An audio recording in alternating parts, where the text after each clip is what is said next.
The next program title is how to access same name member variables from inherited classes. Here I try to set one more time the title, how to access same name member variables from inherited classes. Sir, இந்த இடத்துல என்ன sir சொல்ல வராங்க அப்படின்னீங்கன்னா, எனக்கு பேஸ் கிளாஸில் இருக்கிற மெம்பர் வேரியபிளும் டிரைவ் கிளாஸில் இருக்கிற மெம்பர் வேரியபிள் நேமும் both member variables names are same then how to access both class member variables in main subprograms. So அங்கே வந்து எப்படி சார் ஆக்சஸ் பண்ண போகிறாங்க சார்? எனக்கு புரியல சார். வெரி குட், புரியாது மொதல் எடுத்தோன்னே. இதில் பாருங்கள், this is here I develop one class. இந்த இடத்துல ஒரு கிளாஸ் டெவலப் பண்ணியிருக்கேன். இந்த இடத்துல நான் என்ன பண்ணியிருக்காங்க, first I develop one member variable. That member variable is also found in a public access specifier. Public access specifier குள்ளார ஒரு member variable create பண்ணிருக்கேன். Here I try to develop default constructor. Here I try to develop member procedure. So these are properties to this class. இந்த class ஓட சொத்துக்கள், அதாவது properties யார் யாருன்னா, one member variable, one default constructor, one member procedure. These are properties to P033A class. So அடுத்தது பாருங்க, here I try to declare or create derived class. Name is P033B. Sir இது எப்படி sir derived class ன்னு சொல்றீங்க? These delimiter helps to develop inherit concept. நான் இப்போ select பண்ணியிருக்கிறது எந்த கான்செப்டை டெவலப் பண்ணுது அப்படின்னீங்கன்னா, இன்னரிட்டன்ற கான்செப்டை டெவலப் பண்ணுது. எனக்கு இந்த கோலனுக்கு முன்னாடி இருக்கிற பார்ட் என்ன சொல்லுவாங்கன்னா டெரைவ்ட் கிளாஸ்ன்னு சொல்லுவாங்க. கோலனுக்கு அப்புறம் இருக்க பார்ட் என்ன சொல்லுவாங்கன்னா பேஸ் கிளாஸ் அப்படின்வாங்க. Colon before part called as derived class, colon after part called as base class.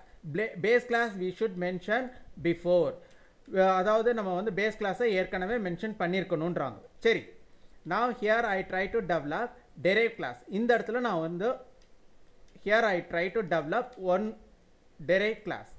இந்த derived class நான் இப்போ செலக்ட் பண்ணியிருக்கிறதுல ஒரு derived class டெவலப் பண்ணுறேன்.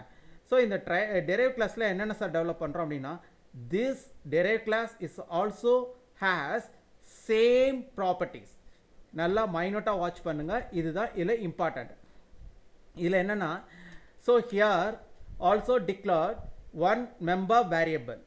This member variable name and base class member variable name both are equal.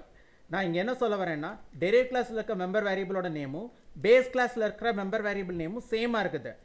ஆனால் இங்கே பாருங்கள், எனக்கு constructor கம்பல்சரியாக டிஃப்ரெண்ட்டாக தான் இருக்கும். எனக்கு base class constructor this is called as derive class constructor. But base class member procedure and derive class member procedure both names are equal.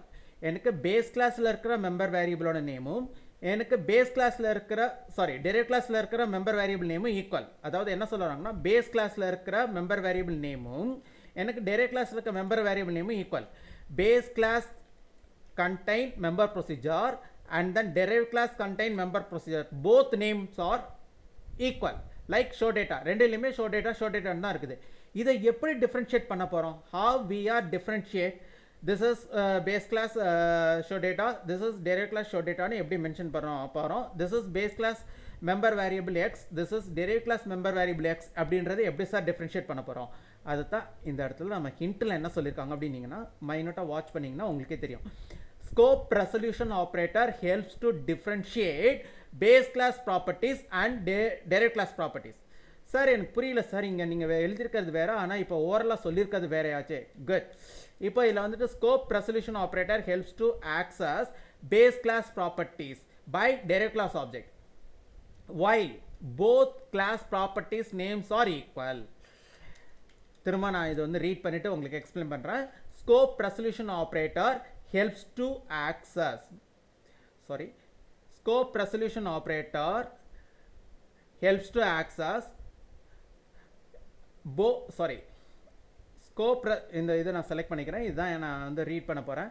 scope resolution operator helps to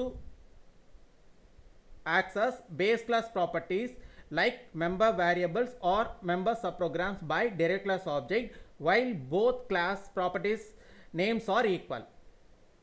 ரெண்டு கிளாஸோட ப்ராப்பர்ட்டிஸோட நேமும் ஈக்குவலாக இருந்துச்சுன்னா அதை டிஃப்ரென்ஷியேட் பண்ணுறதுக்கு நம்மளுக்கு ஒரு ஆப்ரேட்டர் யூஸ் ஆகுது. அந்த ஆப்ரேட்டரோட நேம் என்னன்னா ஸ்கோப் ரெசல்யூஷன் ஆப்ரேட்டர். இதைத்தான் இதில் சொல்கிறாங்க. சரி சார், இந்த ஸ்கோப் ரெசல்யூஷன் ஆப்ரேட்டரை எங்கே சார் பயன்படுத்தணும் அப்படின்னீங்கன்னா, we should use scope resolution operator one and only by derived class object. derived class object மூலியமாக நீங்கள் scope resolution operator பயன்படுத்தினீங்கன்னா derived class object not give first priority to itself properties. It gives first priority to base class.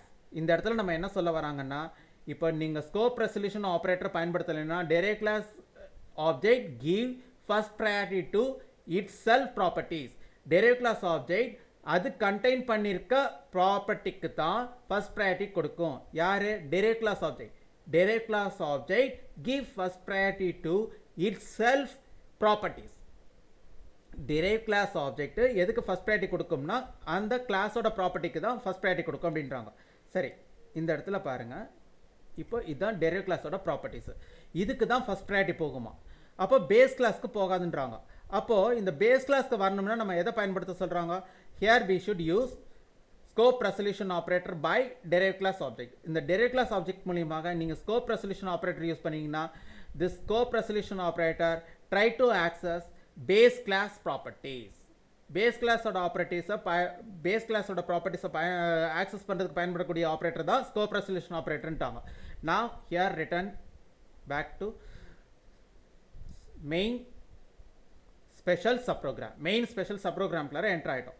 now here I declare object to derived class. நான் இந்த இடத்துல ஒரு object create பண்ணியிருக்கேன். யாருக்கு அப்படின்னீங்கன்னா derived classக்கு. so here I try to declare object to derived class.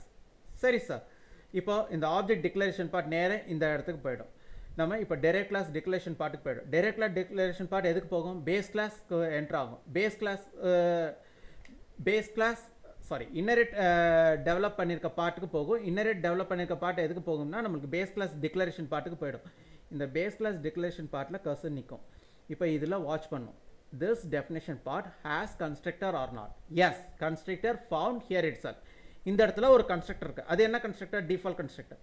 அப்போது எனக்கு இந்த எக்ஸுன்றதில் என்ன வேல்யூ போட்டிருக்கோம்னா 10ன்னு போட்டுட்டோம்.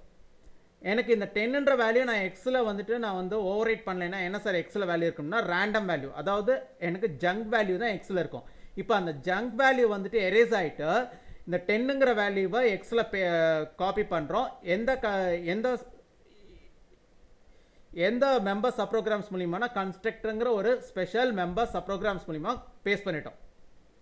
So again cursor return back to here itself. இந்த இடத்துக்கு வந்துடும். இப்போ இந்த இடத்துல இருந்து கர்சர் எங்கே சுவிட்ச் ஓவர் ஆகும்னா ஹியர் சுவிட்ச் ஓவர். இந்த இடத்துல கர்சர் சுவிட்ச் ஓவர் எங்கே ஆகும்னா now here cursor waiting.